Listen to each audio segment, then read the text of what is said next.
broadcast tonight. So welcome.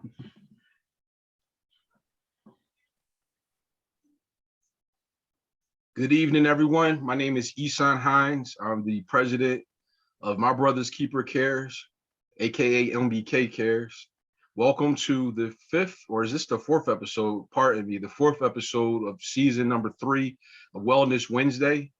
I'm joined tonight by co-host and executive board member of MBKCares and also the director of the Fathering Circle, Eric Marsh Sr. And we're also joined by a special guest panelist tonight to join this discussion. We have Maurice Rush, and later in the program, we'll be joined by Chase Smith. Eric, take it from here, brother. Hey, Ihsan, thank you so much. And thank you to everybody that's following us and watching this. Again, as Ihsan said, my name is Eric Marsh Sr., co-founder of Fathering Circle, member of MBKCares. And tonight we have Maurice Rush at Rushzilla from My Brother. And we're going to get into a great conversation around brotherly love. What does it look like? What is it? And why do we need it? And so just want to let's just pivot right now to Maurice and have you introduce yourself. What's going on, Maurice? How you feeling? Eric, Ihsan, I'm glad to join you guys, man. Maurice Rush, really excited to be here, man. When Ihsan reached out to me, I jumped up at the opportunity to join you guys, man, because brotherly love, and it's something that's just so near and dear to my heart. Not only because, we're all in Philadelphia, the city of brotherly love, but just because I've seen how much the men that I interact with need it, right? And when I talk to women, I tell them all the time, men need a lot of the same stuff that women need, as far as, God time and, time with the fellas to kill, chicken, self-care and all of that stuff, but we're too stubborn to admit it. So when I saw this topic, I was like, oh man, I get to shine a light on this. This will be great. So thank you guys for having me, Ihsan. Thank you, Eric, for having me. And I'm really excited. Yeah, no, thank you for that. And I want to dive right in because that's a juicy topic to talk about, right? It's something that not enough of us men are having a conversation about. But first, tell us a little bit about your organization and your show. What's the work that you do in and around the community, including your podcast? Yeah. So I host the My Brother show, which is just a web-based podcast. I'm working on getting on Spotify now, centered around male wellness. So we try to tackle the taboo topics in the male community, going through child support and how that feels as a man, growing up without your father around, how that feels as a man, how it feels as a man to go through a breakup or a divorce or heartbreak, things like that we try to talk about. Next week, we'll actually be talking about, the impact of promiscuity on men, the sexual impact emotionally on men, right? Because I feel like oftentimes you hear, oh, men could just sleep with whomever and be okay. But we're going to talk about what that really looks like, what you miss out. I've told someone before, the reason my brother isn't where I want it to be at right now is because I haven't taken the time to focus on it. And what's the biggest distraction, right? Talking to a girl, like chasing, this tail, or having long conversations with them. And I'm not just talking about the physical time when you're with them. I'm talking about the mental time that they drain, right? Like, for example, it takes me about 2 days to recover from an argument. So if I get into an argument with a female, I done lost 2 days of thinking time. So we're going to dig into all of that stuff next week on the show.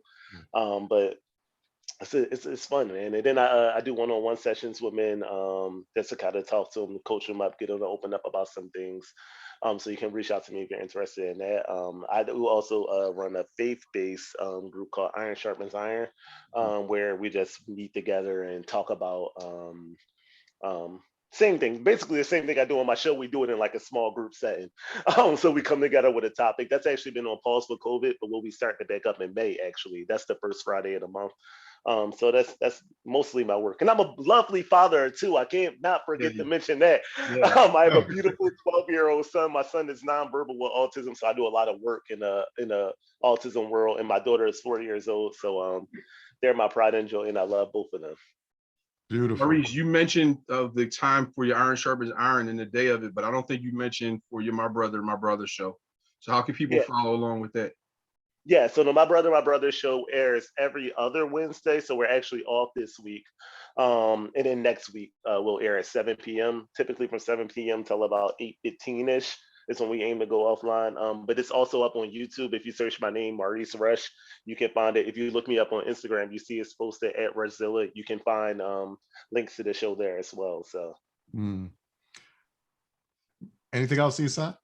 No, I just want to make sure he gave out the details of that. Like, I really admire one of the things. I will actually transition something. I like how the work that Maurice does, he also connected like a faith-based initiative there.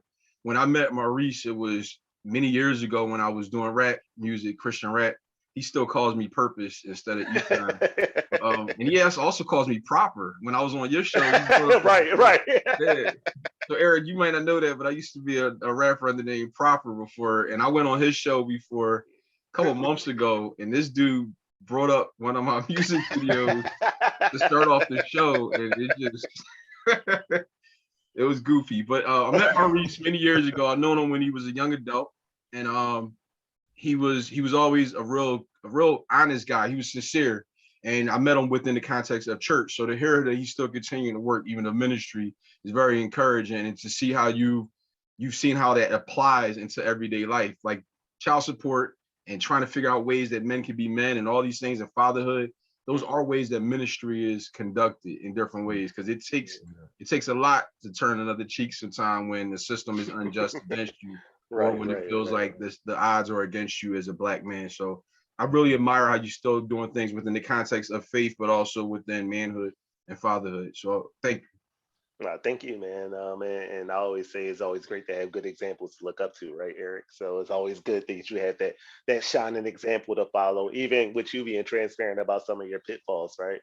And you that's what we need. We need more of that. So oftentimes people are trying to hide their pitfalls, so other people repeat those same mistakes. But you got somebody that can come out and be like, you don't have to make this mistake because I've already done it. Yeah. And here's what it did to me. So I don't want you to make that. So thank you, for your testimony, your transparency. No, I think that what you just described is the epitome of brotherly love, right? Because it really is about looking out and being your brother's keeper, right? So on this topic of brotherly love, in the city of brotherly love, tell us a little bit about, your experiences and some of the things that stand out for you when you hear the term brotherly love. Yeah, so I'm from North Philly. I grew up in the projects in North Philadelphia. Up until 8th grade, I went to school in North Philly. I went to Parkway in Center City for high school. Then I actually went to Temple for college. And I could remember being in Temple, maybe my second year at Temple. I'm walking home from class and I bumped into some kid that I went to middle school with while I'm walking home in class. Matter of fact, before I even get there, I remember sitting in orientation at Temple. And I grew up a block away from Temple's campus. And I'm sitting there in orientation and they're like, oh man, stay away from off campus. It's a rough area over there. And I'm sitting there like, man, like I live there. That's like my house. like I literally live there. And I'm walking, people be like, oh, well, where do you live at on campus? I'd be like, oh, I live right over there. They'd be like, in the projects? And I'm like, yeah, like everyone there isn't, doing nothing or selling drugs or whatever. But anywho, it's fast forward like my sophomore year. I'm walking home from class one day and I bumped into this kid. He was a good kid in college. And he's like, yo, what you doing around here? I was like, yeah, I still live around here. I'm coming back from class. And he was like, Reese, man, I'm glad you made it. And I remember thinking like, man, this wasn't a bad kid. Like legit in middle school, he never got in trouble, was smart. And like maybe like a month or two later, like I found out he passed away. Wow. He was killed. He was killed. And I was like, dang, man, like I think of brotherly love. And I think this was somebody that I went to school with for 3 years. And he wasn't a kid that seemed like he was on the wrong path. But I think that so often we crave as men for some kind of camaraderie that will accept it in whichever form it comes, right? So for him, I would imagine that it came in a form of drug dealers. It came in a form of, going down the wrong path. And I think, well, man, if I can show someone in my mentorship role that I've done at my church with the youth, I remember one of the young boys said to me, man, like, when I hang with y'all, when I'm around you guys, like, you guys have fun, but you're never doing anything that's going to get me locked up. You're never doing anything that's going to get me sent to jail. So when I think about this idea of brotherly love, I think oftentimes just showing someone that there's a different way, that there's a different way, that there's a different path. Many men also grow up without their fathers around, right, Eric and Ihsan? So they aren't accustomed to hearing "I love you" from another man, right? They aren't accustomed to feeling love from another man. They're accustomed to being, abandoned. They're accustomed to being mistreated. They're accustomed to other men not being there, right? So Mhm. I found that I say "I love you" a lot to my friends, like a whole lot to my friends. I make them uncomfortable. But I found that like 50% of them don't say it back. Yeah. Like Yeah. they won't say it back. I'm like, all right, man. One of the kids I mentor actually was just leaving my house on Friday, and I was like, all right, man, love you. He was like, you too. And I was like, did you just you to me? But Yeah, that's real. That's real. but what I found is because they don't have that father. One of my episodes of my show was "Who Taught You How to Be a Man," Mhm. and if there's no one there to teach you, and then if you get into the mother-son dynamic, a lot of times that's a toxic relationship that Mhm. we don't talk about. I know, look, I give single moms all the credit in the world, but if Yeah. we're being completely honest, sometimes the mother-son dynamic is really toxic as well. So you have Well, this man. Go and ahead. it doesn't, it's not even just that it has to be toxic. It's Hmm. just unbalanced, whether it's good or not, right? Hmm. It's an Hmm. unbalanced relationship because you only have a relationship with one parent. But I don't want to cut you off, but No, you continue. good. So what I found is that when you become this adult, you've never felt love from a man. Depending on the dynamic with your mother, you might have heard her putting your father down or putting men down most of your life. And when you become this adult, you don't really have an idea of what brotherly love looks like, because Mhm. every male that you've looked up to at some point has let you down. You know what I'm saying? Mhm. And then the Mhm. people that you tend to look up to and admire are your peers. So like, Yeah. but the person I admired growing up was 3 years older than me. So you know what I'm saying? If you're 3 years older than me, how much And that's the can you blind teach leading me? the blind, Right, exactly. right? They don't know So, anything more than you. Exactly. exactly. So you become an adult, and it's like the blind Mm. leading the blind, like you said, and it's like, Mhm. man, what am I doing in life? And then you make all these mistakes, and then the expectation from the woman is that you know what to do, what you're doing, right? Like the expectation from the woman, you mean, why don't you have this? You should have this job. You should have your own place. You should have this. Mm. And you're almost lost, right? So when I Mhm. think of this concept of brotherly love, it's like, how do we break those stigmas, right? How do we, one, allow people to know that men need love too? Men need self care too. Men need to be hugged. Men need to be told that I love you too. Men need a safe space to cry. Men want to be able to take off their armor. How do we create those? How do we shine a light on those avenues, right? And how do we break those stigmas? And how do we get these men talking about this stuff? Because I'm 32 and I struggle with it now. And I've talked to people 40, 50, 60, 70 years old, man. And you can see it that like they've never felt that love. And that's Mhm. a rough place to be, to live your entire life, to have Okay. never felt some sort of brotherly love. So let's answer the question, or more to put you on the spot. Let you answer the question. How do we get men to feel that and to do that, to change that programming that you're talking about? I'd say you just got to do it. One thing I'm really mindful of now is when I think of someone is to reach out to them, right?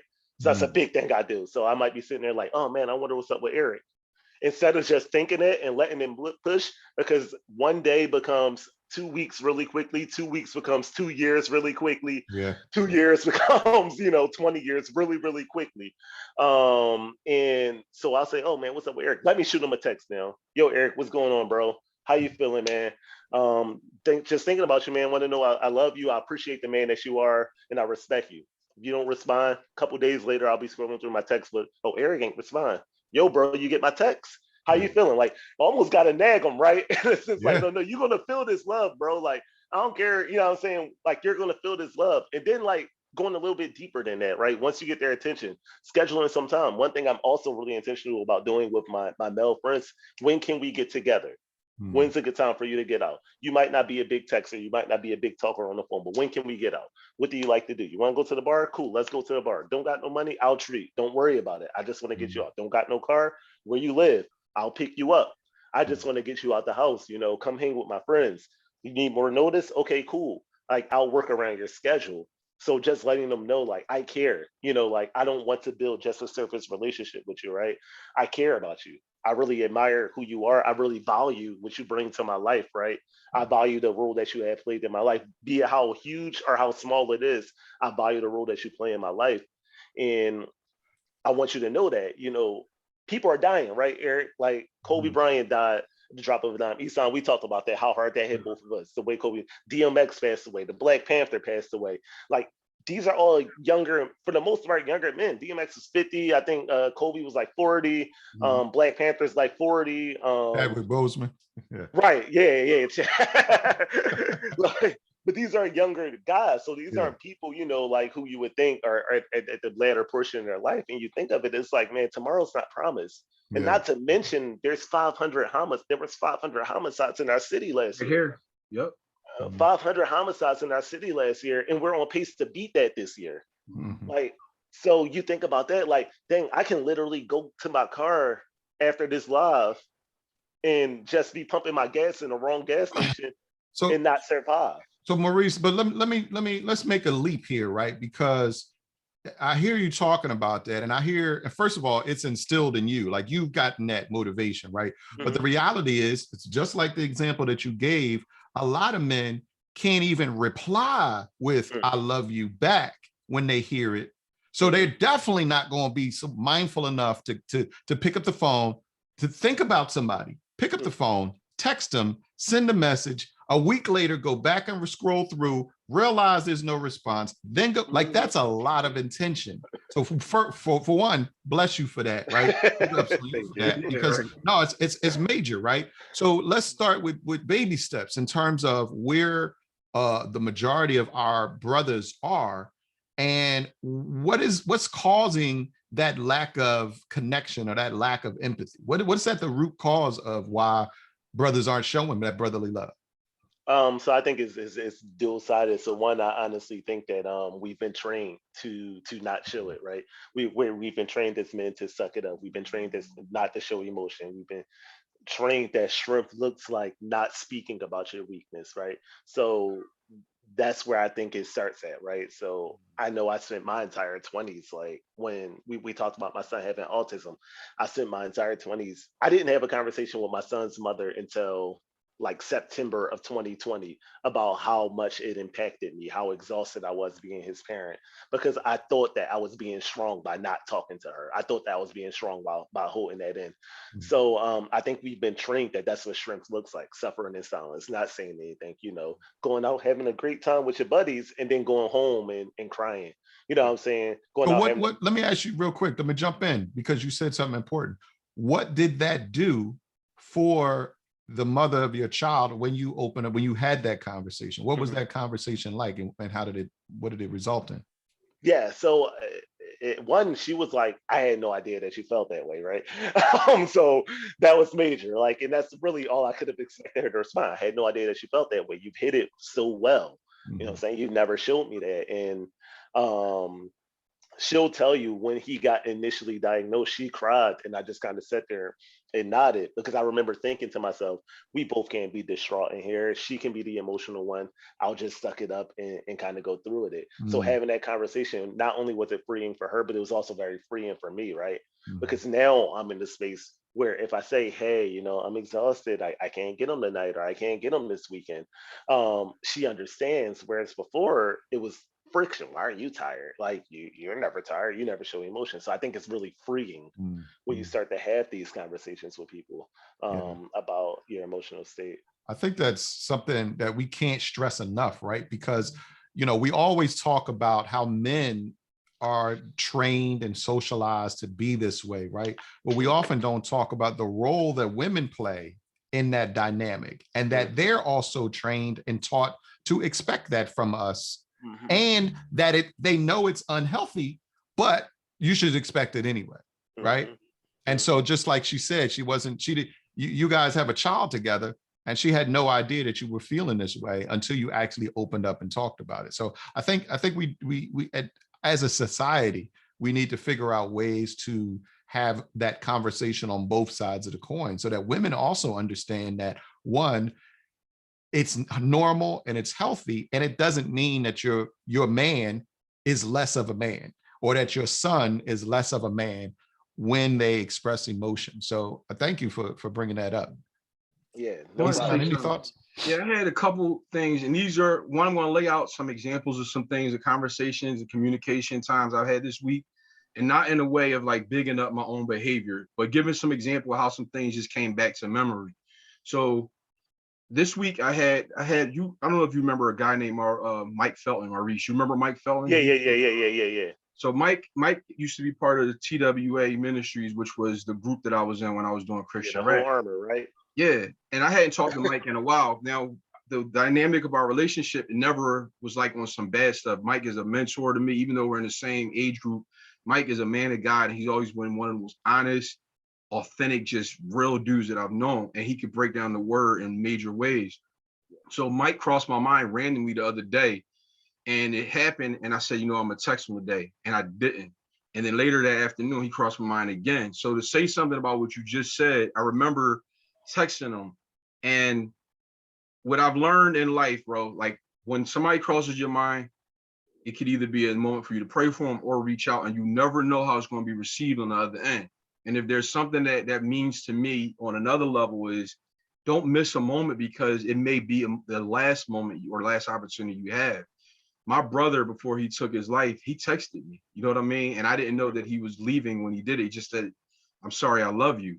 Now, had I known that that was something else and responded differently, who knows if another conversation would have happened or whatever. But I've learned to not let moments go when there's an opportunity to reach out when you feel compelled to. So I applaud you for that. It is instilled in you, but I applaud you for it, for still exercising in what's instilled in you. To people out here, all the messages that you've said and the things that Eric have talked about so far, they're rooted in communication. They're rooted in understanding, so that if you have the hard conversation, you can learn how I need to be present in these moments, even if it's weak. So go back to another conversation. There was a brother who died this week, a famous musician. I believe his name is Paris Bowens. And Paris was one of the musicians for Ty Tribbett. And I never really knew him personally, but I knew his brother, Greg Bowens.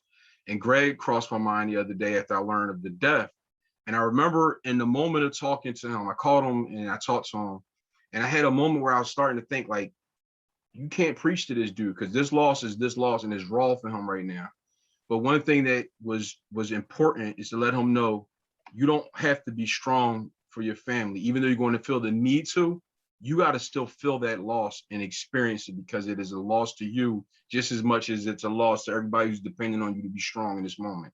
So the reason I bring up those examples is because as men, the thing that I think is rooted in this brotherly love issue, or lack thereof, or a way that it gets promoted more, is just in communication.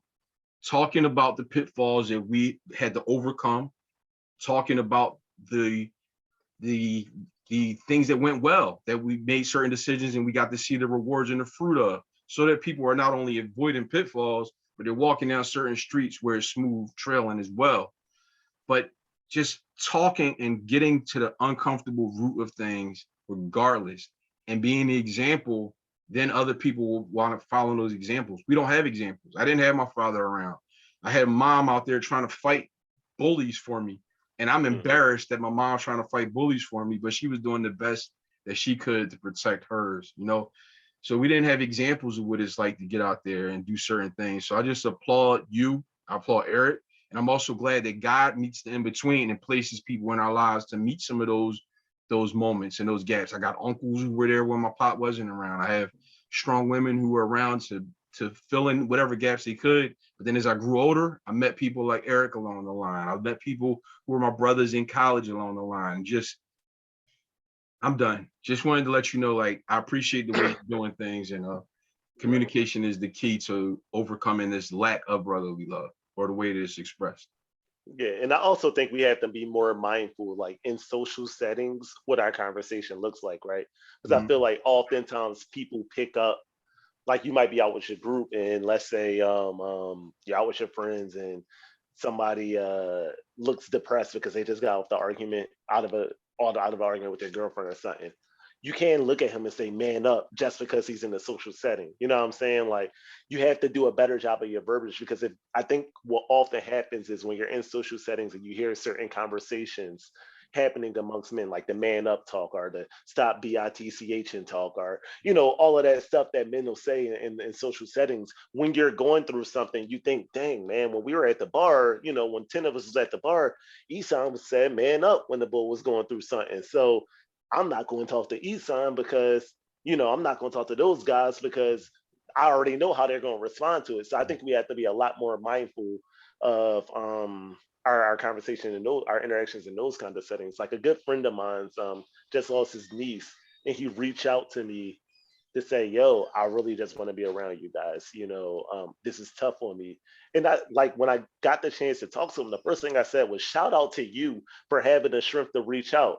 Yeah. Like, it's okay. Like, that's fine. Call me as many times as you want. You're never going to get on my nerves. When I see somebody going through things, I let them know, like, as long as I have breath in my body, you never should have to feel the need to go through this by yourself. But I think that what you do is you start with your circle of influence, right? So I have my personal circle of influence. So if I can influence Ihsan, then you got your circle of influence, and if you influence Eric got his circle of influence, and that's how you spread it. That's how you start it. Like the Yeah. journey of a million miles starts with the first step, so. Excellent. And that's, I'm glad you led there, because you're picking up on something that I was thinking as well, as we come around this circle of influence, right? And that and I'm gonna speak into my role as a father, our circle influence is how are we raising our boys?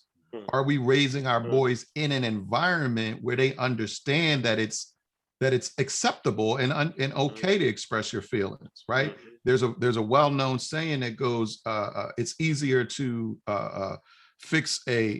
it's easier to mend a injured boy than to fix a broken man, or something like that. Basically, the idea of doing it while we're young, fixing and allowing children to be healthy, whole individuals when they're young, is what prevents us even from getting to that point, right? Because we understand that a lot of this behavior that men exhibit is really a defense mechanism to prevent yourselves from looking weak in front of other men, right? So imagine if you're raised in a society of men that don't see that as weakness. Now you don't even have a reason to put it up.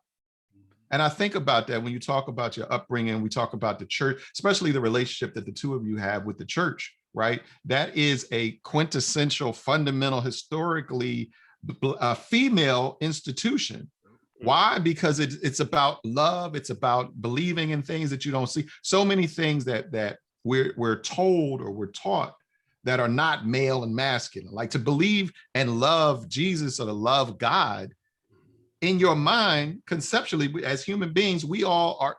It's a man's figure that we're worshiping, and that we know that it's not a man, right? But what does that do to men on a psychological level? To say, I love Jesus, and Jesus was a man, right? That's a leap, I think, that a lot of men can't make or won't make. And I think because of our society, the way we're taught to be individualistic, we're the hero of our own story. For us to love and worship another male figure goes against that training that we've been imposed. So I think I love the fact that you guys are like really use your faith to help center and ground that love, that brotherly love that you express for one another. I just really want to say that. And even from a faith-based standpoint, Eric, one big thing, my biggest tools of evangelism from a faith-based thing hasn't been me coming to somebody and saying, hey, let me talk to you about how great Jesus has been to me. The biggest tool of evangelism for me is just hanging around people and them seeing my spirit. You know what I'm saying? And I might never mention Jesus at all, but if someone will hang with me and be like, man, I want to hang around with you more. I want to spend more time with you. I enjoy spending more time with you. Oh, you go to church? Oh, I got to go to that church because I want what it is that you got. I want that light that you have. And that's what I found is the most effective tool of evangelism. When I was a teenager, man, all we did was invite people out to play basketball or football and pray before we played. That's all we did. We would just pray before we played. And we got so many souls to the church just from that. We didn't talk about God at all during the game. We probably was cursing and arguing and stuff during the game, but we would get together. We would like, yo, let's make sure we pray before the game, and before everybody left, we would pray after the game, and then we would go ahead and play. And people was like, man, like if this is what Christianity looks like, sign me up. You know what I'm saying? Because then you're not seeing the people who people tend to be hypocritical or judgmental or all of those things that kind of chase people away. You say, oh man, this is average, Reese. So Yeah. Reese, who just cursed when he missed the wide open layup. If God loved him, then I know he could love me. So That's not dope. to go too No, far that's down the good. spiritual realm. That's what I found helps the most for me. Yeah, no, I think it's important. And I also want to, there's something that you brought to mind when you talked about those social settings, right? Is modeling conflict resolution. Mm. What I think of when I think of black men on a basketball court, right? It can go one of two ways, right? When you know somebody fouled somebody wrong or something, it can go one of two ways. And I'm wondering how much of that exemplary character and that behavior on the court in those tough times impacted the men that were watching or the young boys that were watching. Mm-hmm. What do you have to say just in terms of like modeling that behavior, modeling conflict resolution and healthy coping skills? Yeah, I think that the basketball court is a safe haven for emotion, right? And Issa, I'm sure you'll agree with me that that's the one place where you can go through your entire emotional spectrum and you don't really have to worry about too much. Like you lose a championship game or a playoff game, you can cry and nobody won't really say much. They'll say, "Oh, that's passionate. He really cared about the game." You can get angry if you lose. That's passion. You can be happy, excited. No one's going to clown you. So I think that in recognizing that when you get fouled hard, for your example, like I get annoyed when I get fouled hard, and I'm also old, so if you foul me hard, I'm probably gonna feel it for a couple of days now. But recognizing, okay, if I'm hooping with Ihsan and Ihsan fouls me hard, that's my brother. You know what I'm saying? He doesn't mean me no harm. So if he did it, I know that it was accidental. You know what I'm saying? So if I need to go sit down, I have an example actually. We were playing out Manayunk, and my nephew crossed the guy really bad. And the guy looked at everybody's laughing because my nephew crossed the guy really bad. And he looked at me and he was like, "Man, you DEing." Like to me only. I was very offended. And my North Philly style started to kick in. I just went and sat down. I just walked to the bench and sat down. And one of my friends who had Winters was like, "What you doing?" I was like, "I'm mad right now, and I don't want to get back out there on the court right now. Because if I get back out there on the court right now, I probably will be one to retaliate. I would want to engage him. I just need to sit down right now and cool up." I sat down for a few seconds. Everybody was still laughing because he got crossed over. I got back out there. Then the guy wanted to defend me really, really hard. So I just put my hands up like this. Like I'm not, doing it. He's playing aggressive defense. And my other friend saw that. And he came over and said, "No, I'm not going to let you guard him, man. I got him." And that's what, to your example, they see that. Had I got up right away, like, "Oh, who are you talking to, bro?" You know what I'm saying? Then people get ready to leave because it looks like it's going to go left. But because my friend saw that I was trying to resist the conflict, he then said, "Oh, let me interject here." Yeah. You know what I'm saying? That's what I meant when I say people see it and they catch on. But let's talk about the other side of that situation that you just described, right? That man and his reaction to you and him saying that. Where did that come from? I'd imagine the embarrassment in that scenario, right? You're on the court. You probably don't know about half the guys on the court, if that. Some people show up to the court without any friends, and you got all these guys that you don't know laughing at you because you just got crossed over, which is just a part of a game. And anybody who's ever played basketball ever has probably got crossed over, dunked on, or something, to it, and that's what happens. So you feel that embarrassment, and you think to yourself like, "Oh man, I got to pick somebody out and I just so happen to be the closest one to him laughing." So he said, "Oh, you're the one that I'm going to come back to because I don't want them to think that I'm a sucker. I don't want them to think that I'm a punk." Yeah. And again, like I said, the basketball court is where you have that freedom to show your myriad of emotions. So you can respond emotionally and people would just say, "Oh, it was in the heat of the game." Even if it would have went somewhere, people would just be like, "Oh, they were passionate about the game." Because because blood is pumping. Right, exactly. And I think it's indicative of, an ego, right? That's not in check or not in balance, right? Because as men, remember what I was saying earlier about not wanting to show any sign of weakness in front of other men. Well, you just get crossed over. That's one embarrassment. Now you got a whole crew of people laughing at you. Right. That's another level of embarrassment. That doesn't do anything but attack the ego. Right? It goes right to the core of what it means to be a man. Now you're questioning your manhood in front of a whole group of people on the basketball court. It sounds insane, but isn't that what happens though? Exactly. That's exactly what happens. And so one of the things that I think this idea of brotherly love, and Maurice, I think that the basketball analogy was brilliant because sports is a safe space for us to develop our emotional range and how we respond to it too. Because at some point in time, that guy, as an adult, at some point in time when he was a child, didn't have that experience or didn't learn how to navigate that experience, right? And so oftentimes I think we harangue each other, we harass each other, we clown each other, right? And we do that a lot of times in our community as a way of so-called toughening each other up, right? Like you gotta be tough to be able to take that. And there's a certain level of truth to that, but there's also another level in terms of how do we respond and how do we treat each other. So I think what you did on that court was exceptional, because most people couldn't do that. Even if they just like turned it back or walked away. I know me, I would have been like, what? You know what I mean? No, you need to go. Not that I'm crossing over anybody. That's not even in my wheelhouse. I'm not capable of that at this point. But I appreciate that example that you set out there. I think it's really wonderful. Ihsan, you got anything you want to share? Yeah, I wanted to ask you a question, Eric. I wanted you to describe, I heard a term before from Salah Muhammad called toxic masculinity. And I wanted to have you like describe that for me to remind me what it means, but also for our viewers who may not have heard that term before. Do you know what toxic masculinity is? Well, I'll say this. I'm leery about using the term toxic masculinity, right? Because what's happened is the term has been around for maybe about 2 decades now, actually, but it didn't reach popular opinion until the Me Too era. Okay. And you start seeing male behavior that is harmful to women and children and other men, honestly.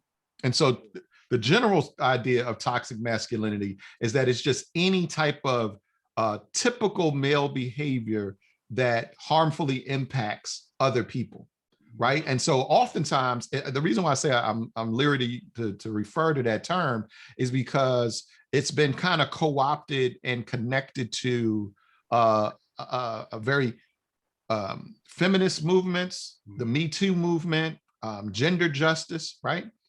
But the reality is that toxic masculinity impacts all of us. Like that type of threatening, intimidating behavior when men are in a group, that's also a form of toxic masculinity. And so what I'd like to kind of get into is, well, if that's toxic masculinity, what is healthy masculinity, right? Because here's the other thing that we don't have enough conversation about is the difference between gender and sex, right? And so masculinity is just one trait or one side of the spectrum of how we present ourselves to public, right? So you have femininity and you have masculinity, and it's on a spectrum. But here's the thing we don't talk about is that you can have someone that's born male or female anywhere on that spectrum. And so there are some very masculine people who are born as female and some very feminine people who are born as male. And if we understand it, if we look at it like that, then we'll have a better time of understanding our humanity as one another and how we interact with one another. But what happens is we put each other in boxes, right? We put this, there's a thing called the man box. And that man box is like a repository of all the things and behaviors that are considered masculine or manly, right? But as we see, a lot of those things are harmful to us. And so we've got to you can use toxic masculinity to describe all of those harmful behaviors. But again, there's a range of phrases that you can use.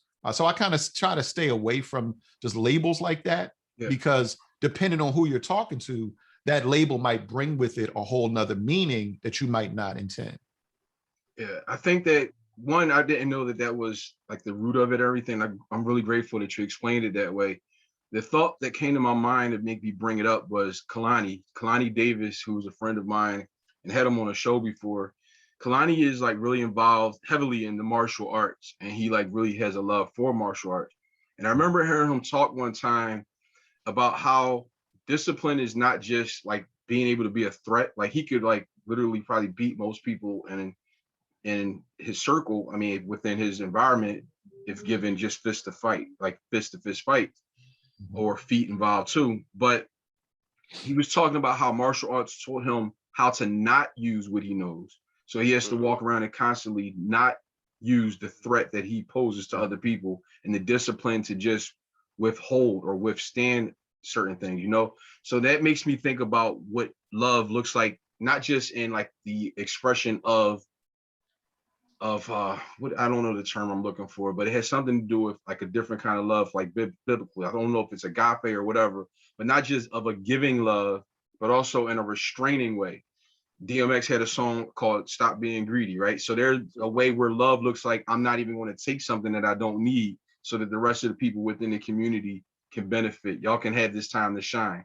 Or I think about that with ministry. There was times when I was on the platform at open mics and I gave up my seat because I knew there was another young brother who's been on that list since 9 o'clock. The doors open at 9 and here it is 11 and I just walked in and you put me in front of him. No, put him up, because he's been here, he's been patient, and he loves the same God, and God is loving him the same way. He deserves an opportunity. So sometimes I think that brotherly love is expressed or should be expressed by not having what's available to you, not taking advantage of every woman that may be within your range for you to take advantage of, just restraining from things that you, or refraining from things that you could actually take advantage of. And those are some of the biggest lessons that even the Bible teaches us about David. David was a king, could have had anything he wanted. He didn't step out of line until he started taking things that he didn't have to do. He didn't have to take somebody's wife when he was the king. He could have had anybody he wanted. He could have had a harem. He could have had many wives. But things got messy when he took somebody else's wife and killed her husband at war or whatever. Ihsan, I think what you know, and again, I'm not one typically to quote scripture, right? Yeah. But I think what you're describing is 1 Corinthians 13, love is patient, love is kind, it does not envy, right? It does not boast. When you look at that scripture, like understanding what brotherly love is all of those things. So when you talk about something that, as a parent and an advocate for parents, one of the things that you mentioned earlier, you used the word discipline, right? One of the things that I think gets a bad rap is that word discipline, particularly in relation to children and parenting, right? Because when people tell you you need to discipline your child, what does that bring to mind? A lot of times it brings to mind, well, you need to put them on punishment. I need to spank them, right? But you just described Kalani's discipline as in the ability to control himself.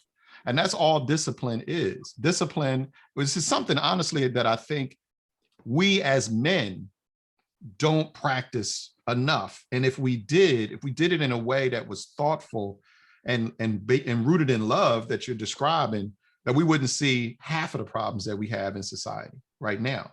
Because that ability to discipline yourself means to restrain your urges. What Maurice did on that basketball court took discipline. He was able to restrain his emotions. He was able to restrain his ego. He was able to redirect his body to the bench and go sit down, right? That takes enormous discipline. But it's something as men that I feel like that we have to continuously practice in order to get right. Because one of my favorite sayings, and this is something that I say all the time, is that we're just apes with delusions of grandeur. As human beings, we're nothing but, like, we're still operating from an animalistic point of view a lot of times. And it's that discipline that overrides that primal thinking, like that emotional rooted thinking. And so I just to bring that up again, 1 Corinthians, that idea of what love is and what brotherly love is, a lot of it requires, restraint. Maurice, any thoughts? Yeah, I also think that one big thing you got to do is you got to know yourself, right? So you got to know your triggers, and like you have to know what's going to get you to go off that edge. So for me, I know a few of my triggers, and I know that phrase in particular triggers me, not just from someone I don't know, because recently I had a conversation where I was with friends joking, and one of my friends said it in like a joking manner, and I had to say, hey man, like you guys could joke with the best of them, but you should probably like that phrase triggers me. You know what I'm saying? So learning your triggers, right, is a big thing that works for me. And then also trying to understand people's intent, right? So in the second scenario where I'm joking with my friends, I know my friend didn't have the intent Yeah. to offend me. I think he was just joking with everyone else. And like I said, we're playing basketball at Ihsan, and I go to the rack and you foul me. You don't have the intent to hurt me. You're trying to stop me from scoring.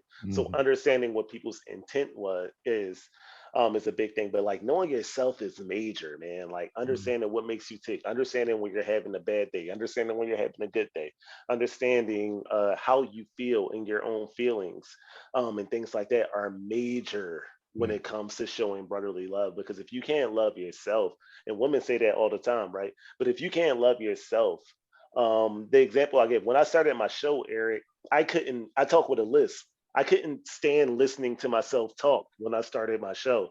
So like I would not rewatch my episodes. I would record them and I would not go back to watch them because I couldn't tolerate my voice. But as I learned to love myself and appreciate myself, one day I said, look, man, this is the way that I am. Like I've had a list for as long as I could talk. I'm 32 now. Like, you know what I'm saying? Like at one point it got to give. It's not going nowhere. You know what I'm saying? So once you start to love yourself, once you start to appreciate yourself, your approach on life becomes so different.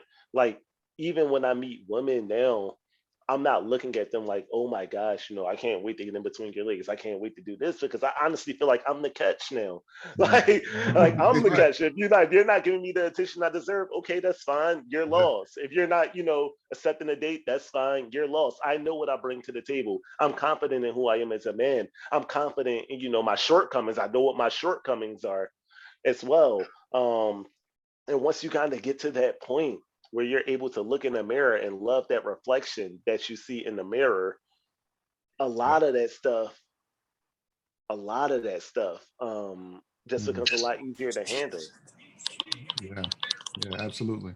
No, I can't, I can't tell you how much I want to just take all of this and like, we need to get the transcript of this and like, you know what I mean? Just pass it out as flyers on the corner for me, because it's so much rich information here that's being shared. And before we go any further, I see we're joined by our next guest, brother Chase Lamar Smith is in the building. Well, technically he's out in the street in the car, but I'm in a car. I just finished up a program. Was that my official introduction? That was a segue, but you interrupted it. So I might as well go ahead, Dad. I had a whole thing planned out for you. Talk about what you're doing. No, Chase, tell us about the program and introduce yourself.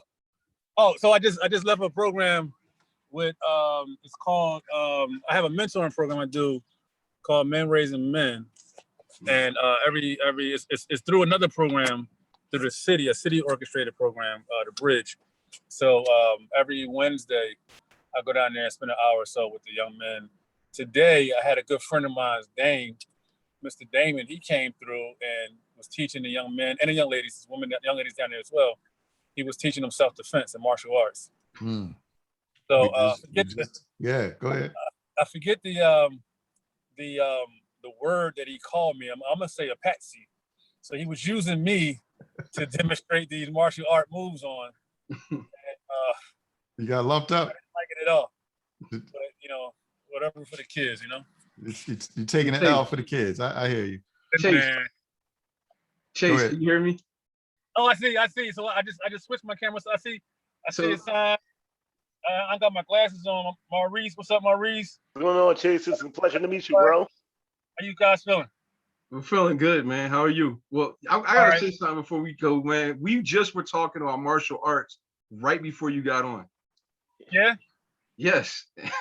So that was decent. That was talking about the what are some of the advantages? Why did you actually even have martial arts as part of that program? Why did they introduce that? Oh, okay. Thanks a lot. All right, thanks. I appreciate that. What was the question again? Sorry, I got martial arts in the mentoring program. Why have somebody come in to talk to the young people about martial arts? Let me see. Well, the real reason is I was running out of things to talk to them about. So I need somebody. For y'all that don't know, Chase is also a comedian as well. But but no, seriously. Yeah. So for me, one of the advantages of martial arts and self-defense, it builds a new level of confidence. Once you start teaching young women how to defend themselves, and also explaining why and how you when you defend yourself, and it gives them a different temperament. And because they feel confident that they can defend themselves, they're less likely to go out to and be bullies and exert their energy on other young adults or even adults. So I think that it's good. It's good exercise for them, mental and physical. And yeah, that's about it. I mean, Yeah. it's probably. Yeah, we were just talking about the use of martial arts as discipline, and not in the term of like being able to control oneself. Right. True. And using that in relation to, so tell us a little bit of your thoughts around how that relates to this topic of brotherly love and men interacting with one another. So let me just say, Mr. Dame came out, and the first thing that he said is, before I teach martial arts, before I teach self-defense, the first thing I teach is avoidance. I teach to, if you have the ability to walk away from, then do that first, because in reality, in the world we live in today, these young adults, everybody, they're pulling out guns. So the first thing he said is, I want people to walk away from kind of conflict. One second, hold a second, son. I hear you. It's good. Yeah, I literally just came out the program, so I'm parking, and so I'm jumping in. All right, so and then you said brotherly love, and how does the martial arts or mentoring plays a part in that? And for me, when I teach my mentoring program, when I teach young men, it's called Men Raising Men, and the concept and the idea is the transformation of the way we think. Our young men aren't being trained on how to think like a man, how to think more maturely, and how to think in a responsible way. So what I try to do is I teach them on a consistent basis different characteristics of manhood. What are some of those characteristics? So one of the characteristics would be integrity, self-respect, respect, confidence. I could probably go on and on, but I had COVID, so ever since I had COVID, things don't just click like they used to in my head. I heard that. But so what I do is I teach them how to think. A lot of times, what we do as adults and parents, we expect these young adults to these young kids. We expect them to know things. Kiss your stinky and they don't know things directly. They are doing what we ask them to do. And what I try to do is give them the understanding of how and the whys behind everything. And I force them to think. So when we engage in the conversation, the conversation is never one-sided. I don't just expect them to understand or expect them to know. I ask them what do they know, and I ask them to make it make sense to me, so that I can talk to them on a level that they can understand and comprehend. And then from there, it creates a platform of understanding, and we build up from there. And I can't say that it works every time, because every child, every young man, every young adult, everybody is different. But at the very least, we have an open dialogue of communication, and that's where it starts. For me, that's where it starts. And as it relates to brotherly love, once once you teach a person how to treat others and how to treat themselves, then it changes the environment that we all live in. So that's exactly what Maurice was just saying about knowing yourself, yourself, knowing your boundaries, knowing your triggers. Yeah. Now, so I don't know what direction the brotherly love conversation has gone in, or where it's going to go in. But one of the things that I do understand is that as adults, young adults, and adults of age, we all have traumas. Mental health is real, and I tell people all the time, the journey into adulthood is never. There's not a piece that says you have to deal with your trauma to become an adult. Mm-hmm. So you have the children children with trauma become adults with trauma. And there is no rites of passage to say that you have to deal with this, that, and the third to be consider yourself an adult. So, our trauma shape who we are. Mm-hmm. And when you push it to the brotherly love, then you have, broken men and broken women out here in the roles as adults, as parents, as teachers, as police officers. So you can see how, everything, a lot of these things trigger right back to that childhood trauma and traumas as a young adult. And, there is that mental health piece is serious to me. Ihsan, anything you want to add? I want to acknowledge, like, one of the things we were talking about earlier on the show was about like accountability and like reaching out. I wanted to publicly acknowledge, like, first of all, how I met you and the role that you played in my life in a way of brotherly love.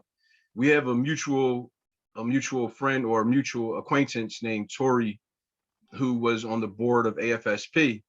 Tori saw that I was going through a difficult time and recommended that I reach out to Chase.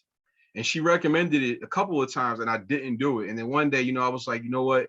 If somebody is telling you, like, you keep saying like I'm not okay, and then somebody's telling you go here, it's for a reason, maybe you should just try it. You keep trying this other way and it's not working. And I reached out to Chase around the Christmas of 2019. It was a couple of weeks before the pandemic really hit America real hard. And actually like a month before Kobe Bryant died.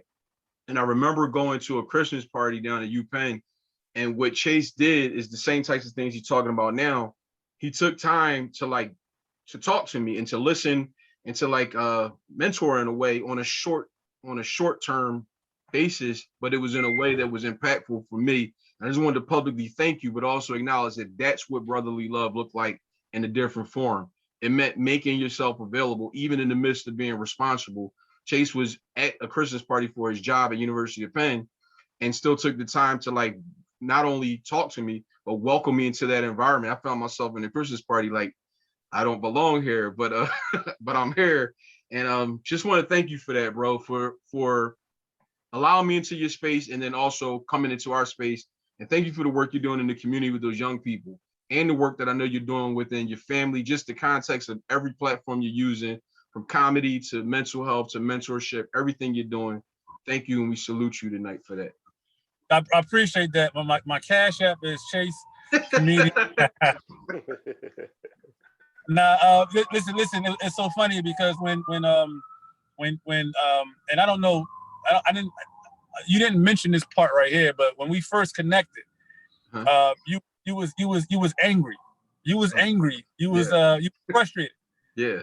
You was frustrated, and the reason why I mentor is because when I was a young man growing up, I always wanted somebody to take me underneath their wing. I always wanted somebody to pour into me. I always wanted a man to take me under his wing, to help me understand the things in life that I didn't understand. I wanted something to latch onto.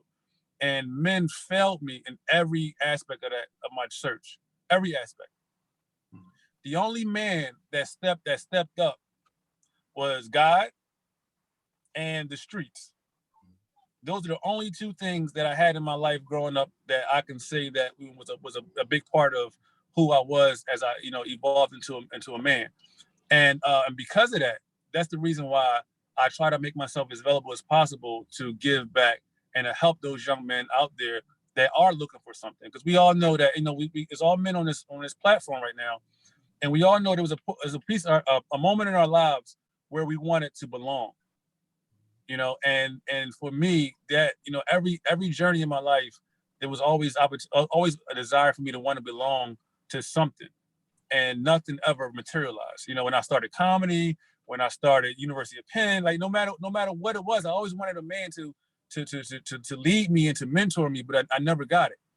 So I took this journey, and I always try to give back. And fast forward to when me and Ihsan met. He was frustrated. He was on social media ranting and nobody's going to support me. Nobody's going to do this. Nobody's going to do that. And that was passion. That was passion talking. And I related to him because 4 years prior to that, I was on Facebook doing the same exact thing. The same exact thing. When I first started my mentoring program, my nonprofit, No Dreams Deferred, nobody came out to the open houses. I couldn't get nobody to donate to the GoFundMe.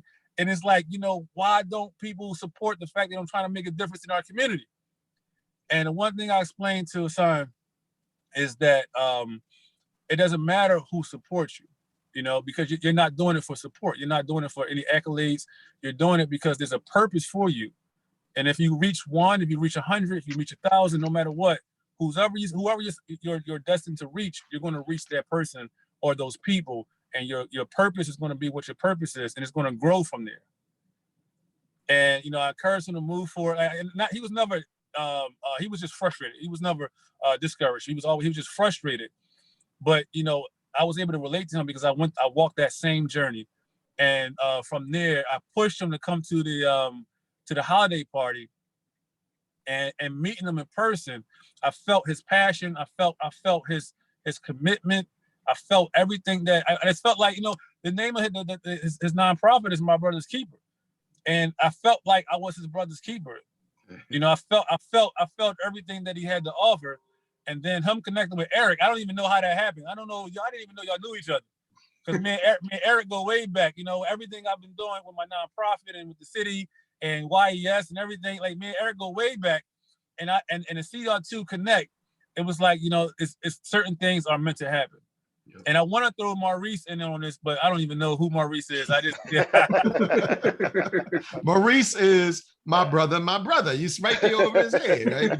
No. I did my research, and I seen he has the podcast, and it was a podcast, right, Maurice? Yeah. Yeah, and it's dope, and it's something that we need a lot of.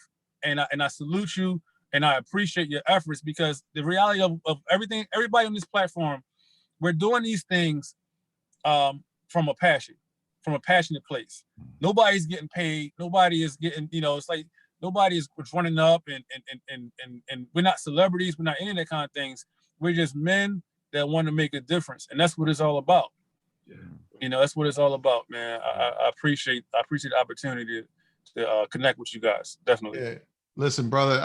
When I think when Ihsan first said that you were coming on, or that he reached out to you, he wasn't calling you Chase. Like, he was like, yeah, Lamar Smith. And I was like, it's like 14 Lamar Smiths. I know a couple of Lamar Smiths. So it wasn't until I think I sent you a picture, Ihsan, right? I was like, you mean this boy? Yeah. And he was like, yeah, that's who's coming on. I was like, all right, bet, we're gonna have a good time. So listen, it's so good to see you again. And I'm so glad that we get a chance to talk and connect, because I don't think we haven't talked or connected in at least 3 or 4 years. So I was trying to get a job where you was at, and they didn't hire me. And I'm like, I'm about to call Eric and see why they ain't hired me for this job, because I was a shoo-in. Listen, bro, I gave him your resume. I did what I could. I'm looking out. That was the most brotherly love thing I could do. I'm not gonna name the institution, but it wasn't a lot of us brothers there. So I just want to put that out there too. But it's good to see you. Good to see that you're doing well. Something that you mentioned earlier that's like actually just triggered something deep in me, and that I think is really important, is you used a phrase called rites of passage, and saying that there's no rites of passage for young people out here. You're probably familiar, for folks that have known me for a while, may be familiar with the fact that I was part of FHI Rites of Passage program. We did a couple things for boys 8 to 18, African-centered rites of passage.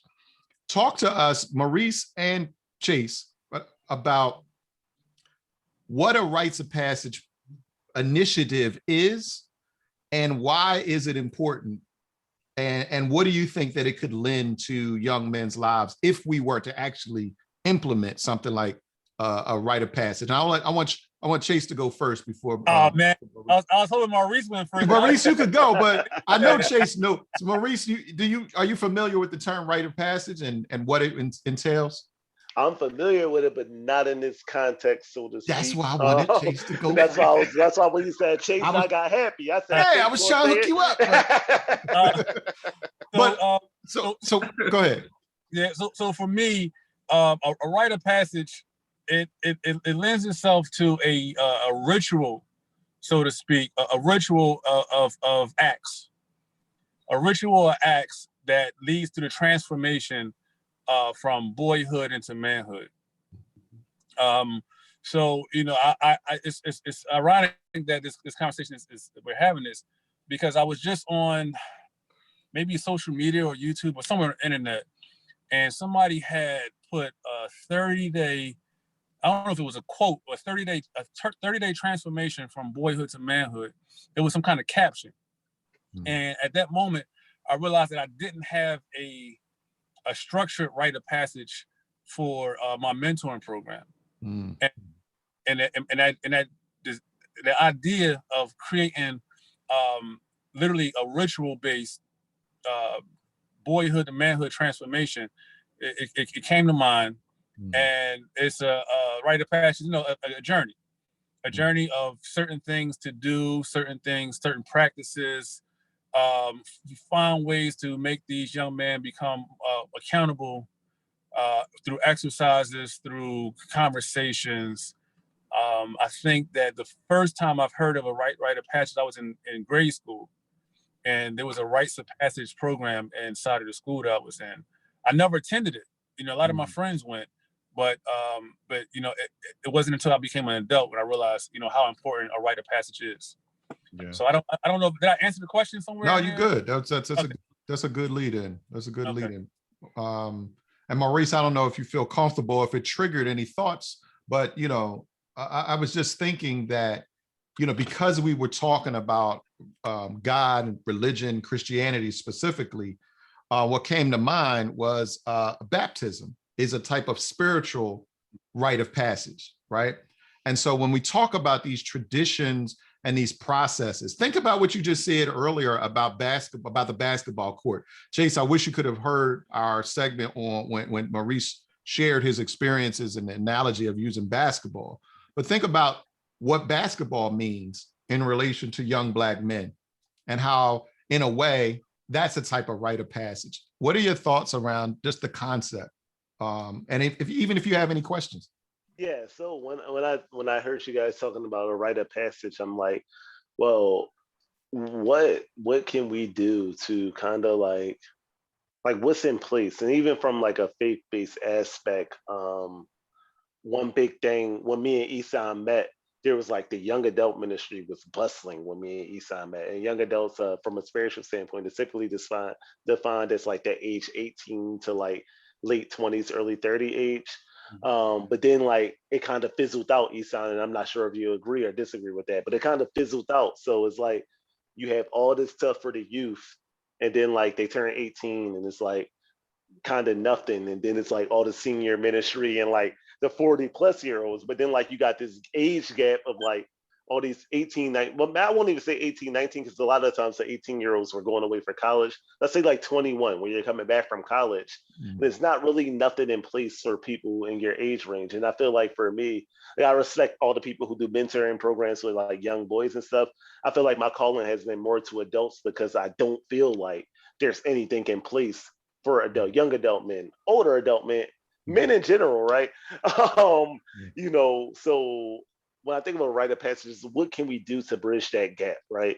Because I feel like for me, being a 32-year-old male, there are times where I'm talking to people in like their 60s, and all I do is feel belittled. All I do is feel is condescended. All I do is feel, you don't know nothing, you young. And so what can we do to bridge that gap, right?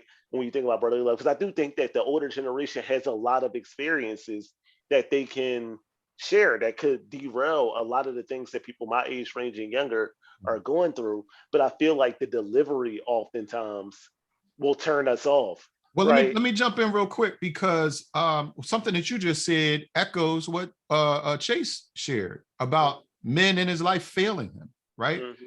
We have older, supposedly wiser folks who we want information from, we want guidance from. Every child actually wants some type of leadership or guidance in their life. What is it that what can we say to those men who have fallen down on the job? What do you want to say to those men who have fallen down on the job, who have dropped the ball when it comes to that leadership, that role model, that mentoring, and that rite of passage? Chase, I saw your eyes light up. Yeah, so one of the biggest challenges for me in regards to that aspect in terms of other men providing leadership and guidance, etc. One thing I know I learned is that some absence is sometimes necessary. I take that to say that when I first started my mentoring program, I had a call for men I wanted other men to come in and help me, do exactly what Maurice was saying, to have other men come in and help me mentor these young men. And there wasn't a lot of men that showed up, but what did show up was broken men. Mm-hmm. And that scared me because now I have people entrusting their sons with me. And now I'm almost passing the baton to broken men that are teaching broken things. So we have to be very careful about what we ask for, because those men can show up, and sometimes they will show up, but what are they teaching? What are their values? What are their principles? So there has to be a almost a rite of passage for mentors or leaders to be inducted to this group of men that's going to provide structure and guidance for other young men.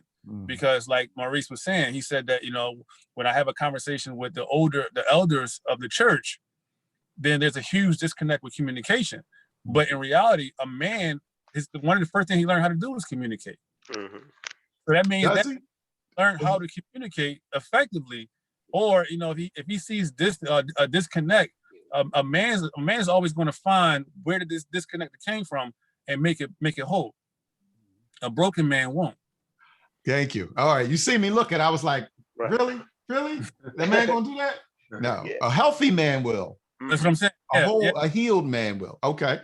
Right. So so we have to like I said, be careful what we ask for, and make sure that the people or the men that we have in place to help lead and guide are men that are responsible, respected, respectful, and can like own up to what's being requested of them.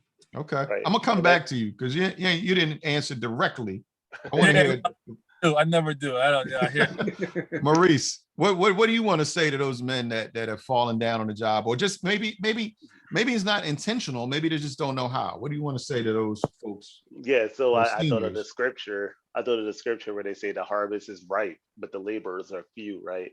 And I think that it's a lifelong commitment, right? Mentorship isn't for a season. If you make an impact on people's life, the boys I mentored one is turning 21, one is turning 23. Started working with them when they were 14. I don't work with them anymore, but I can't see at any point in my life where I won't be involved with them, right? So it's a lifelong commitment. And if it's something that you're not ready to make, then don't sign up for it. And that's okay, right? Because these young men don't need any more inconsistency. These young men don't need another broken man around. They need somebody who's in this for the long haul. So I can remember when I was working with the youth ministry at church, when the boys that I was working with were transitioning to the college age and going away for school and stuff, they were like, a whole nother group was coming up. And I remember saying, I can't sign up for them because I don't have the emotional capacity to deal with another group. So I need to get out right now while my boys are going away, while my boys are transitioning to adulthood, before I get another 5, 6, 7, 8, 9, 10 boys that's clinged on to me. We did an episode on my show about, it was called Mentorship, Not Mugshot. And in that episode, I don't know if you guys seen The Wire, but if you remember in the show The Wire, the guy Cuddy, he owned like a boxing gym, and he was helping the little kids in the neighborhood train at the boxing gym. But one of the little boys saw that all he was trying to do was get at the moms as the moms were coming in, and he stopped going. And I think that that's an example of what failed mentorship can look like. Because like you said, Chase, you're looking to fit in. You're looking for somewhere to fit in. So if I'm coming to this place and saying, oh man, Ihsan's here to work for me. I like him. We connected. That's cool. And then, I'm finishing up an assignment and I turn around and Ihsan trying to get at my mom. You broke my trust. You know what I'm saying? Here I am thinking that you had a commitment to me, but you were just, what are you in it for? Are you clout chasing? You know what I'm saying? Are you looking to fulfill some inadequacy or some role that you did. Like, what is it in it? Like, you have to be in it for the kids. You have to be in it for the teenagers. So if there's some background or some onboarding process that we can do before bringing these people in to avoid the inconsistency. I know it's tough, but like I said, the harvest is ripe, but the laborers are few. So the people who are really, really, really going to be in it, there's not that many of them. But like, we have to realize that, all right, well, you know, you want to grow, you know, you need more help, but all help ain't good help. You know what I'm saying? And that's what would be my recommendation, and just letting people know, like, all right, you might think that this is just a volunteer program for 1 hour a week, but be prepared, because they might call you at 1 a.m. Friday night because they stranded. Be prepared, they might need money for a school trip one day, you know what I'm saying, and mom can't afford it. Be prepared, you might have to pop up to the school, giving them a real picture of what mentorship looks like. Even before getting to that point, it goes back to something that you said earlier about knowing yourself and discipline, right? Everything that you just described about that scenario, about coaches and mentors trying to get at the mom, shows a lack of discipline, right? And a lack of focus on priority in terms of why you're there. Ihsan, anything you wanted to add? Yeah, there was a couple of things. One, I wanted to encourage you out there who may be in a broken place, to not feel like you're obsolete. Like, maybe you're not right for a particular job at this time or season to be involved with young people or just anybody. But I've been broken before. So I just want to make sure that if there's anybody who's in a broken place right now, to not feel obsolete, because that can be another level of like depression or suicidal thoughts, all kinds of other things, or just not working towards not being broken one day. I say that remembering a time when I was a janitor or a maintenance man in this building, actually, for an apartment building for, you remember Greg Stewart, Maurice? Yeah. So he was a building manager for some apartments down Alney. And I found myself, after losing a job that was paying me well, like at rock bottom, and unemployment after Obama had put in those bonuses ran out. And I found myself having to get the fastest job I could get. And I found myself like sweeping up blunt wrappers off of elevators and cleaning up pee off of elevators, like the nastiest stuff. And I remember one day in the basement of this apartment building just crying. And I remember feeling like God said to me, this is just a step, it's not your stop. Like, it's not your final destination. And like, get what you can out of it. And when I realized, is one, I learned to like recognize that those people who have those jobs are real people. So I started being more intentional about speaking to people who or overlooked, the cashier at the supermarket. Like, that's a human being on the other side of that cashier, or the person who's serving you your food at a restaurant, whoever. Just the jobs that we often look past, I started paying more attention to them and realizing these are people who may not want to do this job, but to make ends meet, they're doing it. So if there's anybody out there who's struggling and broken, wherever you are, this may just be your step and not your final stop. And because of the process, I know how life works. It's definitely not your final stop, because if you're here to hear this in this moment, you have an opportunity to change your current circumstance and your future ones. And those are the kind of things that relationship and brotherly love bring about. Because I've been at that place, not only with the job I had, but when I met Chase, I was at a step where I didn't want to keep proceeding, but I had somebody else say, you know what, young brother, I've been there, you can go on. And even just distracting me from my way of thinking, you know what I'm saying? So I appreciate what y'all said, but I want to make sure we don't leave people out who are broken right now. And Ihsan, I want to add to that, because something that I think the foundation of the work that I do with fathers, right? Because a lot of you are talking about mentoring and mentoring young people, but I really feel like it's important, and I want to speak to Chase. I have to tell you, like, my heart goes out, because one, I've been in that place looking for, as an adult, looking for another man to lend some guidance and some information and some direction, right? And so one of the things that I try to do in my work with the fathering circle, by working with dads. So what I've found is that it's often not until the moment that you become a parent that your whole world then opens up again, because as men, we're taught, similar to what Maurice was talking about earlier, about shutting down, hiding our feelings. We get into these broken places. when you become a father, that's almost like a light bulb going off. That's an opportunity. It's a crack in the armor that you built all of those years putting on, and that society puts on you, right? That's a moment in time that oftentimes when I talk to fathers, that's the first time in their life that they have to really think about taking care of another human being. Mm-hmm.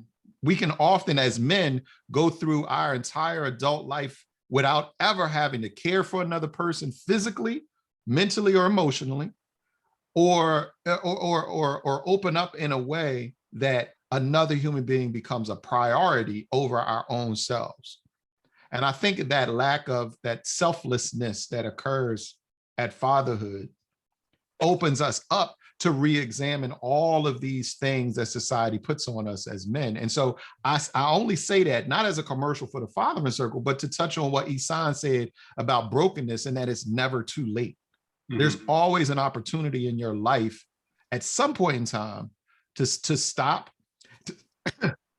being that traumatized child that Chase talked about, right? Because one of the things that I've said in the past is that a lot of time, what did I tell you, Ihsan, a couple of weeks ago about grown babies? No, grown babies, yeah. Grown babies, right? There's a lot of grown babies walking around. There's a lot of old children, right? People have just aged but not matured.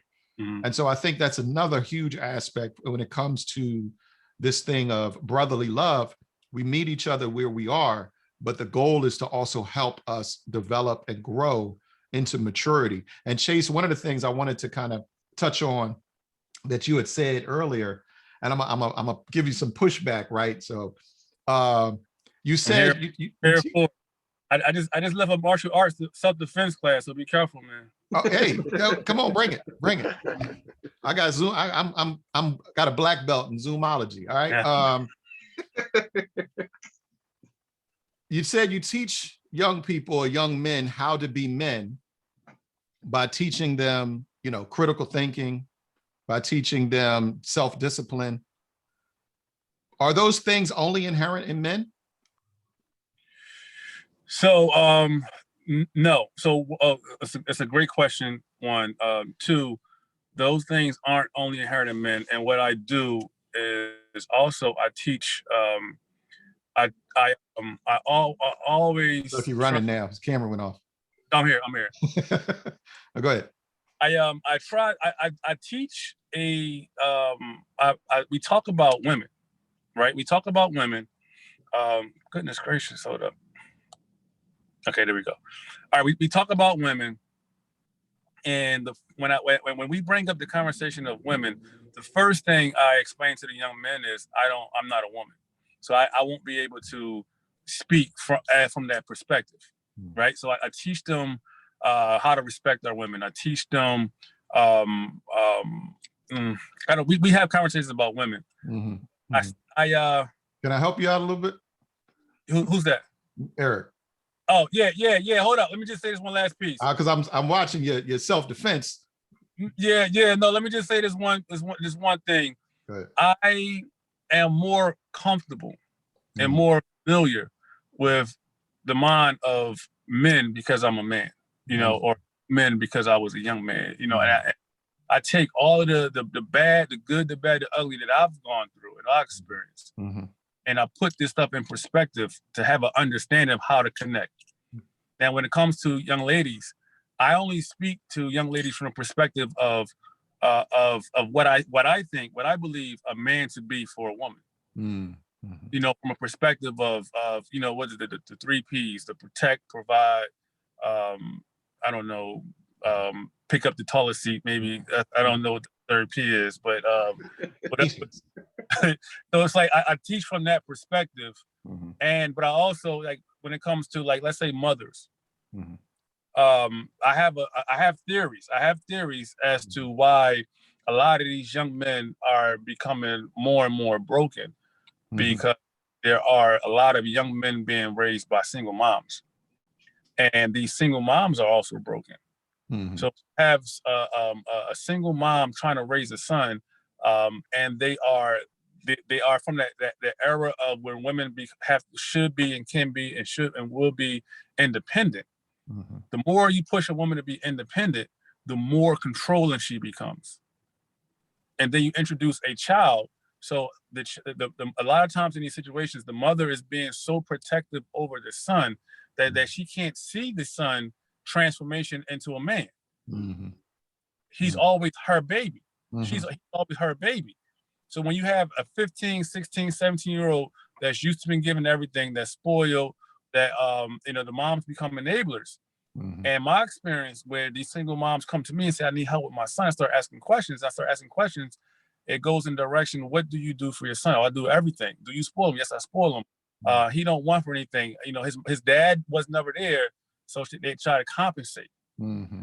Now what happens is now the child is 17, 18, 19 years old or older, and they don't have no respect. They don't have no self-control. They don't. The mom can't control the son. It's like, no, you can't. It's like you're trying to control them, where these moms want these young men to transform into these respectful, responsible, great men, but there's been no practice of it. Exactly. And then frustrated because like my son won't listen to me. Well, because you're not giving him anything no more. Well, I'm not giving him anything, but you gave him all these things. You spoiled him until he was 16, 17 years old. Now that he wants to be more independent and he want to think for himself, he needs room to grow. He got to stretch out. He has to be able to make mistakes and recover from those mistakes. But mom don't want to make no mistakes at all. So it's anyway, I don't know. I think I got away from the question you asked. But go ahead. That's all right. You're good. Eric, you went into some good territory. Second here to interject, Eric? Go ahead, Maurice. I just want to plug therapy, right? And I know we've talked a lot about, trauma and mental health, man. Therapy works. And there's this stigma for Black people, but especially Black men, that we don't go to therapy because it means that you're crazy or that there's something wrong with you or that you need a psychiatrist or something like that, man. Like, you need to sit on somebody's couch, preferably another Black person. Find yourself a Black therapist and go and sit down and talk to them. You know what I'm saying? It's helpful. It's very helpful. It's very needed. Hey, Maurice, before you tell that story, I want to end with that piece, right? Okay. So because I think that's something that is one of the things we try to do in our conversations is lend in with practical steps, right? And I know we're coming up on time, but I also wanted to add to what Chase was saying, and the reason why that I asked the question the way I did, right? It's not like a got you moment to put you on the spot, but I think it's important to talk about child development and to talk about those stages, right? And so understanding that sometimes as men, when we talk about masculinity and we talk about being a man, we name certain characteristics like critical thinking, like protection and providing, like all of these things. And the reality is every human being needs to practice those things, every single one. And so it's not that we're teaching men to critically think because that's a masculine trait and therefore women don't think critically, right? I think it's important. You see what I'm saying? I think it's important to kind of. Yeah, no, let me just say this. I'm gonna be very brief with this. Yeah. Let me tell you what's unfair right now. What's unfair is from the womb to the time that a young lady leaves the house, they're being poured into. They're being poured into by family, friends, aunts, even men that are in their lives. They're being pushed to be independent. They're being pushed to be strong. They're being given to. So when I get to these teenage boys and I start asking them questions, that's why a lot of times, that's why these young ladies are so far ahead, so more advanced than these young men, because they're being provided for and given, pushed, because women, they say that, my wife says it all the time, women have different fears in life.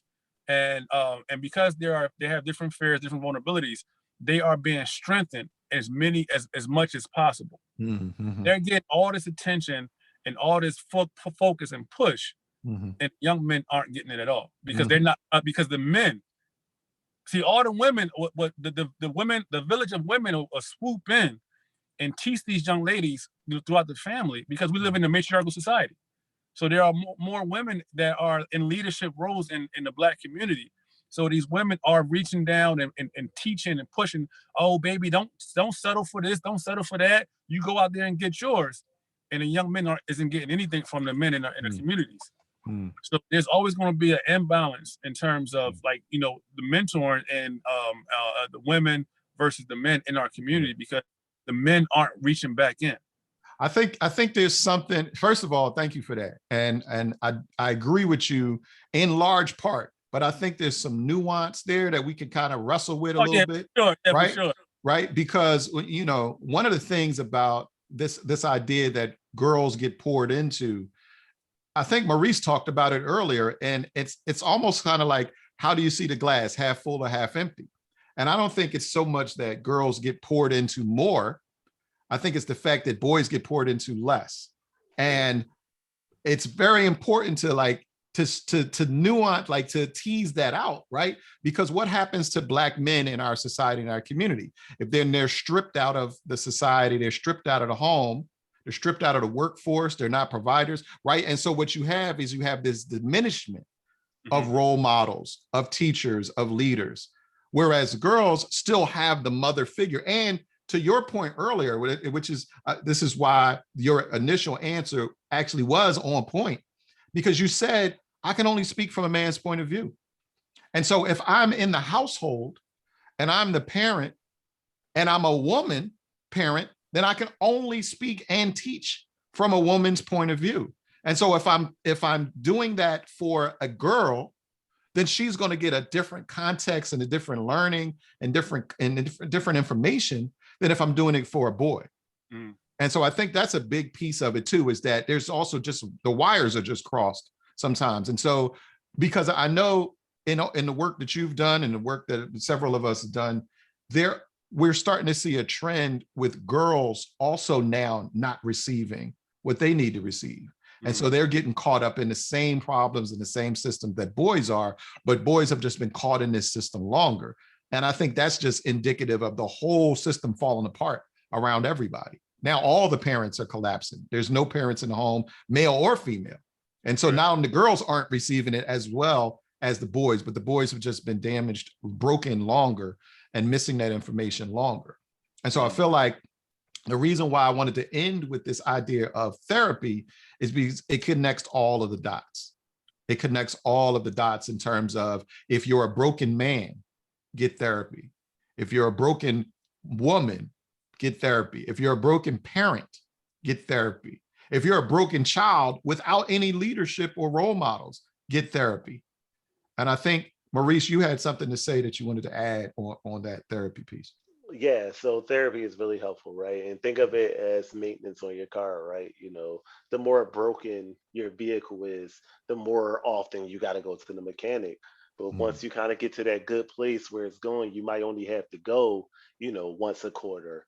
But like, you should still go routinely, even if you feel like you're broken and completely healed and you got $1 million in the bank, you should still go to therapy just to do checkups, just like you with your car. You should still go to the mechanic every few months to run. Same thing with your body. You should go to the doctor every year to get that physical, even if there's nothing particularly going on. So what therapy does is it allows you to talk to someone who's trained to identify your brokenness. It allows you to have a conversation with someone who's not emotionally invested in you. So they're not going to respond from an emotional space. Like Eric, me and you could bust it up, but because I care about you as a person, my response is always going to be like, oh man, like, what can I do to cheer him up? What can I do to cheer him up? What can I do to get, like, your therapist will keep it real with you. Like, bro, you bugging. Like I'm saying, bro, you need to chill today. Like, yeah, man, look, they might have been wrong that time, but here's what you could have done. Here's what you need to work on. Here's what you need to address about yourself. And they identify triggers. They'll date back to like, they'll dig actions that you're doing currently back to when you were like 5 years old and your dad didn't show up, or when your mom didn't show up, or like a big thing for me, my dad had a really bad drinking problem, so him and my mom fought and argued a lot. So my therapist was able to trigger to me like, the reason you shy away from conflict is because you watched that growing up until the day my dad passed away when I was 21. Like, so as an adult now, when conflict starts to come, I go back to when I was a little kid hiding in the bedroom because my mom and dad was fighting and arguing. But that's something that a therapist was able to point out to me. I just knew as an adult, like, I don't like conflict. Yeah. But like, they're able to trigger back to what it is that stems from that, and then you're able to kind of address it, right? Once you kind of know where it's true. All right, now I recognize it when it's happening. Like, every conflict isn't bad conflict. Trying to identify what's bad and what's good conflict. So going to therapy is really, really helpful, man. And it doesn't make you crazy. And I think that the more we talk about it, Eric, the more we talk about it, the more we talk about it, Chase, as Black men and other people hear it, because I wouldn't have started going to therapy last year if not for my brother. My brother said, "Yeah, man, have you tried going to therapy?" Because I was really depressed last summer. And my brother's like, "Have you tried going to therapy?" And I'm like, well, if my brother, my blood brother, what I'm saying, is telling me to go, then it must be okay. Like, because he's going too. And, we grew up in the same household, so it must be okay. So I think the more that people see these conversations, right, from people that look like them, that sound like them, that have similar backgrounds to them, we break that stigma of therapy only being for crazy people. Yeah. Chase, anything you want to add to that? No, I agree 100%. I started therapy in my early 20s, dealing with some personal things, and I've been doing therapy on and off for since then, and I'll be 45 this year. So and I therapy is necessary, but I tell people all the time that therapy don't start and stop with a therapist. Therapy start and stop with an individual journey to understand different. So when I talk to people, because I know everybody won't put the same effort in finding a therapist, and finding a good therapist is very hard. It's not easy. So one of the things I always encourage people to do is go on a self journey through some self-reflection and to read. And people write books and write articles about their different challenges and journeys within life. And sometimes you can relate, and you just can't articulate it. And I think that a big part of our journey is being able to is through self-expression and be able to where these issues come from. I was reading a book. It's called The Emotionally Unavailable Man. And in reading that book, I thought that it was going to be like, tearing down men. And it's like, why men do this, why women do that. But come to find out, it hit the nail on the head with a lot of triggers for men. And, and a big part of that, the big part of the book was the connection or disconnect with mom. It's the dynamic of mom and dad and how, and how, what kind of father, it's a good book. So reading that book, it gave me an opportunity to hear some other experiences from other people and compare it to mine, and I can relate to it. And like I said, therapy just don't start and stop with a therapist. Sometimes it's okay to go on a self journey and through reading. And that doesn't mean read Sports Illustrated or the Bridgerton, right? Right. You gotta read something that is going to cause you to reflect on yourself and your upbringing. So thank you for that. And one of the things, Ihsan, I think we need to do is we need to start either a book club or a book list, a reading list for Black men, because that's something that doesn't happen enough. I know this time last year there was a big push for a campaign around Black men read, where they just asked you to hold up your favorite book, take a picture, share it on social media. And I feel like these conversations are always helpful.